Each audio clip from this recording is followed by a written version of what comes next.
तकरीबन कितना अमाउंट पड़ा है अभी तक पेंडिंग?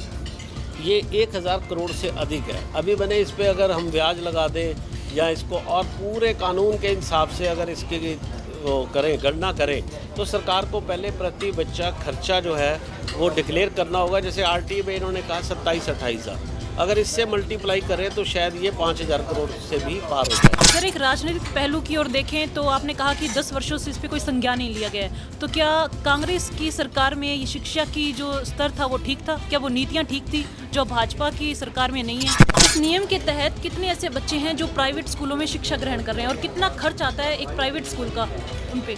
देखिए, 1.25 लाख से ऊपर बच्चे शिक्षा ग्रहण कर रहे हैं। इसका एक फार्मूला है। स्कूल तो किसी की 700 रुपये फीस भी है, 1000 भी है।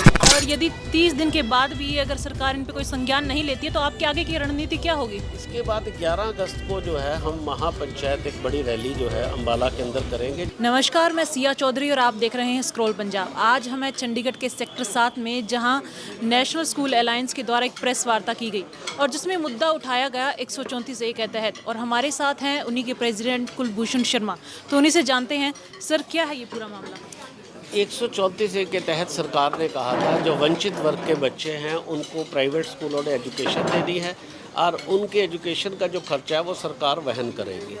और उसके लिए कुछ मानक और कुछ राशि भी तय की गई जो बिल्कुल ऊँट के मुंह में जीरा थी, लेकिन ये कहकर कहा गया कि इसको हम बढ़ा देंगे और कानून अनुसार कर देंगे। और उसके बाद हम हाई कोर्ट में भी इस केस को जीते कि भी इसकी राशि जो है कानून के अनुसार होनी चाहिए।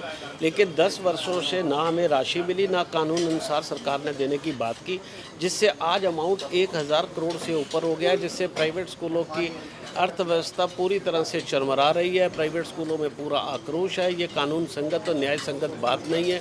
हम सरकार को कह रहे हैं कि तुरंत इस राशि का भुगतान किया जाए ताकि किसी की ना तो शिक्षा बाधित हो जो बच्चे पढ़ रहे हैं, अन्यथा एक समय ऐसे आएगा कि प्राइवेट स्कूल वाले मजबूर होकर ऐसे बच्चों को हाथ जोड़कर जवाब देंगे कि अब हमारे बस का नहीं है। जिससे माता पिता जब बच्चे बड़े हो जाते हैं तो उनको कहते हैं कि आप अपना बोझ खुद संभालिए, हमारे बस का नहीं। ऐसे हमें उन बच्चों को हाथ जोड़कर माफ़ी मांगकर जवाब देना पड़ेगा और उसकी पूर्णतः जिम्मेदार जो है वो हरियाणा सरकार होगी। तो तकरीबन कितना अमाउंट पड़ा है अभी तक पेंडिंग?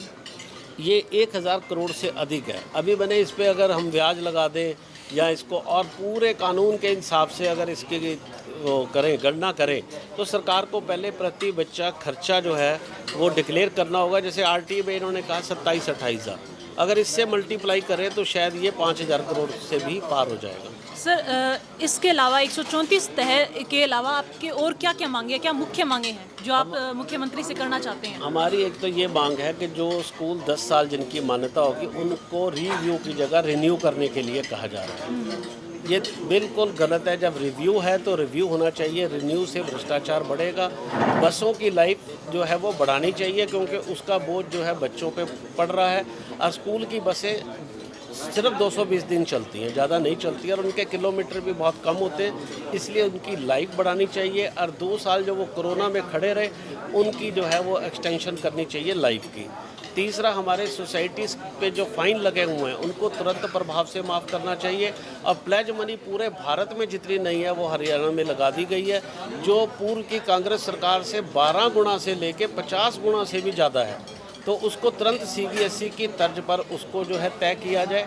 इसी प्रकार से 9वीं और 12वीं में जो हमारे 134 के बच्चे पढ़ रहे हैं उनको चिराग की तरह 1100 रुपये की प्रति बच्चे के हिसाब से उनका भी भुगतान किया जाए। और जो स्कूल शिफ्ट होना चाहते हैं, जिनके पास नियम पूरे नहीं हो रहे, उनको शिफ्टिंग अलाउ की जाए। इस प्रकार की 20 सूत्री मांगें हमारी हैं, जिससे जो है हरियाणा सरकार ने जो वादा किया था कि नियमों का सरलीकरण करके, चाहे परमिशन का स्कूल है, चाहे टेम्परेरी स्कूल है, चाहे गैर मान्यता प्राप्त स्कूल है, उनके लिए ऐसे नियम बनाए जाएंगे कि सभी मान्यता के दायरे में आकर जो है अपना कार्य कर सके। तो इस तरह की सारी मांगें हम कह रहे हैं कि प्राइवेट स्कूलों की पूरी जो है सरकार को करनी चाहिए। इस नियम के तहत कितने ऐसे बच्चे हैं जो प्राइवेट स्कूलों में शिक्षा ग्रहण कर रहे हैं और कितना खर्च आता है एक प्राइवेट स्कूल का उन पे? देखिए, 1.25 लाख से ऊपर बच्चे शिक्षा ग्रहण कर रहे हैं। इसका एक फार्मूला है। स्कूल तो किसी की 700 रुपये फीस भी है, 1000 भी है। फार्मूला ये था कि जो सरकार में एक बच्चे पे खर्च आता है और जो प्राइवेट स्कूल की फ़ीस है, मान लो 800 रुपये की फ़ीस है, विच एवरेज लेस उसको 800 मिलेगी। लेकिन अगर सरकार का खर्चा 3000 है और स्कूल की फ़ीस 2800 है तो उसको 2800 मिलेगी। और अगर उसकी फ़ीस 3500 है तो फिर उसको 3,000 ही मिलेगी अगर सरकारी बच्चे पे 3,000 खर्च हो रहे। तो एक फार्मूला बनाया गया था, लेकिन इस फार्मूले का अनुसरण सरकार ने नहीं किया, जिससे आज ये स्थिति बनी हुई है। सर, एक जो प्राइवेट स्कूल हैं वो 11वीं-12वीं में बच्चों को नीट जेईई की तैयारी करवाते हैं और ये बच्चों के मानसिक पे भी प्रभाव डालता है। तो क्या ऐसे स्कूलों पे बैन लगना चाहिए? क्या इस जो कंपटीशन की तैयारी करवा रहे हैं 11वीं उस पे बैन लगना चाहिए? उस पे क्या कहेंगे आप? देखिए, स्कूल के अंदर बच्चे को स्कूल की ही शिक्षा ग्रहण करने का मौका मिलना चाहिए, जिसके उसके माइंड पे कोई स्ट्रेस ना हो, पेरेंट की जेब पे कोई स्ट्रेस ना हो, उसका होलिस्टिक डेवलपमेंट हो, वो खेल भी खेले, वो लेबॉर्ट्रीज़ का भी इस्तेमाल करे। लेकिन जो ये कोचिंग वाला मामला इसमें आ रहा है, उससे बच्चे रोड लर्निंग की तरफ बढ़ रहे हैं, लेकिन कोई भी मंत्री और सरकार इसको सीरियसली नहीं ले रही है। एक बहुत बड़ा अजगर है जो बच्चों को निगल रहा है। कोटा में बच्चे पंखों से झूल गए और सरकार ने क्या नियम बनाए कि पंखे स्प्रिंग वाले बना दिए जाए। तो मैंने कहा, अगर कोई बच्चा रेल के नीचे आ गया तो क्या ट्रेन जो है वो जो है रबड़ की बना दी जाएगी? तो इस तरह के हमने कहते हैं कि नीतियाँ बदले, नियम नहीं। और सर, आपके अनुसार शिक्षा की फिर ऐसी क्या नीतियाँ हो जो बदली जानी चाहिए या जो नई लागू की जानी चाहिए? देखिए, जो +2 है, पहले सुनिश्चित किया जाए कोई भी बच्चे स्कूल टाइम पे कोचिंग में नहीं होंगे। कोचिंग हो स्कूल टाइम के बाद, या जब वो +2 कर ले उसके बाद कोचिंग करे, कोई दिक्कत नहीं। पहला ये। दूसरा ये है, स्कूल के जो मार्क्स हैं उसको वेटेज नहीं है, जिसकी वजह से लोग कोचिंग की तरफ भागते हैं कि कैसे नीट जेईई को क्रैक करना है, ट्रिक्स सीखने के लिए। उससे रोड लर्निंग को बढ़ावा होता है, लाखों रुपए उनको फीस देनी पड़ेगी। तो जो 12th के एग्ज़ाम हैं उसकी 60% आप वेटेज कर दें, उसकी वेटेज ही नहीं है। जब उसको वेटेज मिलेगी, बच्चा स्कूल में रहेगा, स्कूल में ही ध्यान देगा, उस पर स्ट्रेस कम पड़ेगा। 40% आप जो है एक जो एंट्रेंस टेस्ट था उसको वेटेज दें, उससे ये बीमारी ख़त्म हो सकती है। सर, एक राजनीतिक पहलू की ओर देखें तो आपने कहा कि 10 वर्षों से इस पे कोई संज्ञान नहीं लिया गया है। तो क्या कांग्रेस की सरकार में ये शिक्षा की जो स्तर था वो ठीक था? क्या वो नीतियाँ ठीक थी जो भाजपा की सरकार में नहीं है? देखिए, जो कुछ मसले ऐसे आए, जैसे प्लेज मनी है, कांग्रेस के समय पे सही थी। हमारा जो रोड टैक्स था, ये पैसेंजर टैक्स था, वो कांग्रेस ने बिल्कुल मुक्त कर दिया था। 134 जो है उस समय शुरू हुआ था, तो जो भुगतान बढ़ना शुरू हुआ वो ऑटोमेटिक बीजेपी के शासनकाल में हुआ। इनको भुगतान करना था, तो ये नहीं कह सकते कांग्रेस में सही था या बीजेपी ने गलत किया। बीजेपी ने 10 साल में किया नहीं, जिससे ये सारा जो है एरियर खड़ा हुआ। और बहुत सारी बातें थी, तो सीरियसली जो है 10 सालों में शिक्षा की कोई कोऑर्डिनेशन कमेटी बनाकर बातचीत नहीं की गई, जिसकी वजह से ये सारी समस्याएं आज इकट्ठी हो गई। तो आप सरकार को कितना समय देंगे कि वो आपकी इन मांगों को पूरा करे या इस पे मतलब संज्ञान ले? कितना समय? देखिए, अब सरकार के पास भी समय कम है, हमारे पास भी समय कम है। हमने 30 दिन दे दिए, उनके पास 55 दिन का समय है। हमने कहा 30 दिन में आप निपटान कर लीजिए। अब अगर हम 50 दिन देंगे तो फिर हमारे पास क्या पता आचार संहिता लग जाए और हमारे पास ही समय ना बचे, फिर फाइलों को मूव करने के लिए भी वक्त चाहिए।